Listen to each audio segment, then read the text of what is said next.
नमस्कार, मैं आपके साथ विभा उपाध्याय और आप देख रहे हैं न्यूज़ 18 बिहार झारखंड का डिजिटल प्लेटफॉर्म। देश की सबसे बड़ी मेडिकल प्रवेश परीक्षा नीट, जिसे लेकर खूब सियासत भी हो रही है और सवाल भी खड़े हो रहे हैं। पेपर लीक के मामले में एक ऐसा मोड़ भी सामने आया जिसने जांच एजेंसियों को ही अपनी चिंता के दायरे को बढ़ाने की तरफ इशारा किया। अब तक सिर्फ पेपर लीक की बात हो रही थी, लेकिन अब जांच में एक हैंडराइटिंग गेस पेपर की एंट्री हो चुकी है। जी हाँ, ये हैंड रिटन गेस पेपर क्या है, इससे भी समझेंगे। दावे में कितनी सच्चाई है और इसके पीछे का आधार क्या है। दावा ये किया जा रहा है कि यही वो कड़ी है जिसने पूरे नेटवर्क को जोड़ने का काम किया।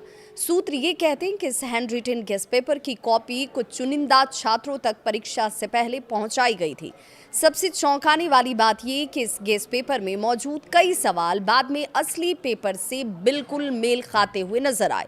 यानी अब सवाल सिर्फ पेपर लीक का नहीं, बल्कि उस पूरे सिस्टम का है जहां पहले से सवाल तैयार करवाए गए, उन्हें सीमित लोगों तक पहुंचाया गया और फिर एक संगठित तरीके से पूरा खेल खेला गया। अब जांच एजेंसियों की नजर एक ऐसे नाम पर टिकी हुई है जिसे लेकर कई बड़े दावे तक सामने आ रहे हैं। कुलकर्णी, जी हाँ, बताया ये जा रहा है कि कुलकर्णी नाम का ये व्यक्ति पेपर सेटिंग और कुछ स्पेशल क्लासेस से जुड़ा हुआ था। जांच में ये भी बात सामने आई कि जिन क्लासेस में कुछ खास टॉपिक्स पर फोकस कराए गए, वही सवाल बाद में लीक पेपर से मिलते जुलते पाए गए। यहीं से जांच और ज्यादा गंभीर हो गई। एजेंसियां अब इस बात का पता लगाने में जुटी हैं कि आखिर ये सिर्फ संयोग था या फिर पहले से तैयार किया गया एक पूरा प्लान। लेकिन कहानी यहीं खत्म नहीं होती। सूत्रों ये भी कहते हैं कि गेस पेपर बाद में एक सीक्रेट ग्रुप तक भी पहुंचाया गया। इसी ग्रुप के जरिए सवाल और उनके जवाब चुनिंदा लोगों में शेयर किए गए। अब एजेंसियां उस ग्रुप के हर एक सदस्य की पहचान करने की कोशिश में हैं। मोबाइल चैट्स हो, ऑनलाइन मैसेज हो, व्हाट्सएप और टेलीग्राम ग्रुप हो, हर डिजिटल लिंक को खंगाला जा रहा है। जांच एजेंसियों का ये मानना है कि ये मामला सिर्फ एक गेस पेपर का या फिर कुछ छात्रों तक सीमित नहीं है। इसके पीछे एक बड़ा नेटवर्क काम कर सकता है, जिसमें कोचिंग कनेक्शन होंगे, पेपर सेटिंग हो सकती है, डिजिटल चैनल्स हो सकते हैं, सब कुछ इसमें शामिल हो सकता है।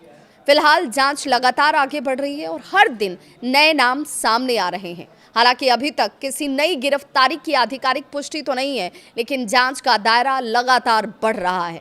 इस पूरे मामले ने लाखों छात्रों और उनके अभिभावकों की चिंता को बढ़ा दिया है, क्योंकि नीट सिर्फ एक परीक्षा नहीं, बल्कि लाखों छात्रों के भविष्य का सवाल है। अब सबसे बड़ा सवाल तो यही कि क्या ये सिर्फ कुछ लोगों की साजिश थी या फिर नीट जैसी बड़ी परीक्षा के पीछे कोई बहुत बड़ा नेटवर्क काम कर रहा था। और सबसे अहम कि जांच एजेंसियां इस पूरे खेल के असली मास्टरमाइंड तक पहुंच पाएंगी।